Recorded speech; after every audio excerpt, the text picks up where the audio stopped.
Tech for Island Awards, troisième édition. Au total, 67 entreprises et startups ont candidaté cette année dans la catégorie Planète, Océanie, Outre-mer et Polynésie. Chaque candidat devait convaincre que son projet intègre toutes les dimensions de durabilité, de solidarité et de retombées économiques activables rapidement.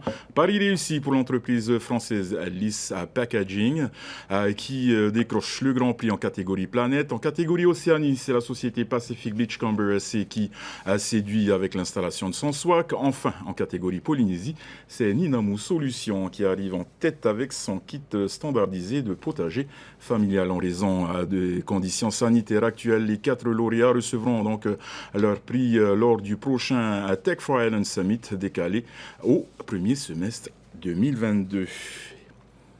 Et pour en parler, nous recevons Heura Itateta, présidente de la French Tech Polynésie. Heura, Yorana? Yorana Davidson. Et alors, cela fait 3 ans que ce concours Tech for Island existe. Vous devez être heureuse de voir ces projets aboutir. Totalement. Et d'ailleurs, je voudrais rajouter qu'il manquait un prix, donc celui de Sargasso Project, qui est donc le prix des Océaniens, en fait, aussi, qui est un autre prix, une société, en tout cas, qui a vraiment fait mouche dans l'œil du jury. Donc oui. On est très heureux. Quelle est donc la finalité de ce concours?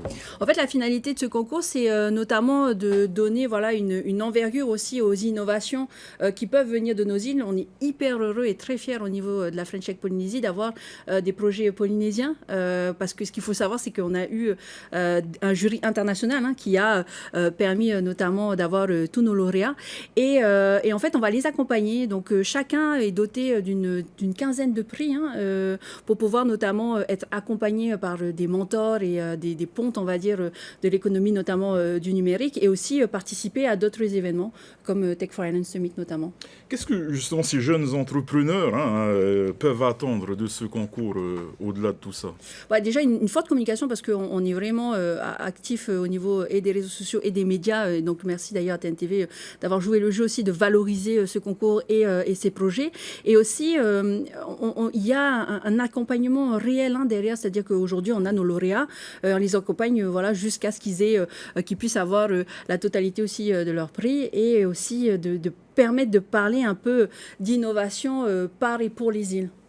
Est-ce qu'on pourrait justement utiliser ce moyen pour relever également l'économie du Fénois qui est actuellement un peu en berne? Ce qui est certain, c'est que heureusement qu'il y avait du digital pendant les 2 périodes justement de confinement. Ce qui est certain aussi, c'est que c'est la première année en métropole notamment où l'économie du numérique est la première économie qui emploie le plus de monde. C'est une première depuis très longtemps d'ailleurs, une dizaine d'années même. Et c'est important aujourd'hui de faire valoir aussi cette économie ici en Polynésie. C'est tout l'objet de l'association French Tech Polynésie que je préside depuis 3 mois aujourd'hui. Et on a justement avec nous le fait d'avoir eu un passif entre guillemets avec un bureau qui a toujours tenu et des projets comme Tech for Islands qui fonctionnent encore aujourd'hui. C'est notamment grâce à ceux qui sont là depuis le début.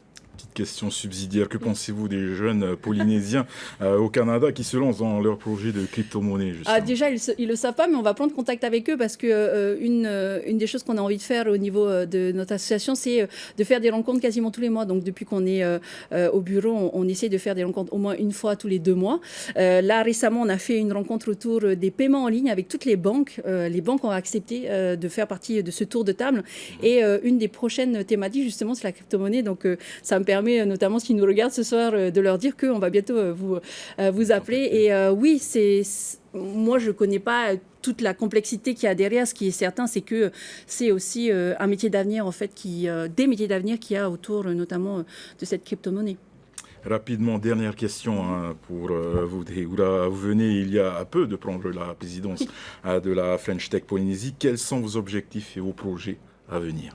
Alors déjà, pour la suite du concours, on va évidemment avoir le Tech for Island Summit. On va annoncer d'ici la semaine prochaine les prochaines dates. Donc oui, c'est premier semestre 2022. Et ensuite, vraiment, nous, on a envie de développer tout ce qui est notamment animation locale. C'est pour ça que quand je te parlais des différentes rencontres, c'est important d'évangéliser, entre guillemets, et de donner le maximum d'informations à la fois au grand public, mais aussi, nous, une des cibles qu'on a aujourd'hui, ce sont les scolaires, notamment les collégiens et les lycéens, pour justement qu'ils qu'ils aient un peu plus les yeux ouverts vers l'avenir et vers cette économie qui existe aujourd'hui et qui pourra leur permettre de trouver, voire de créer leur emploi.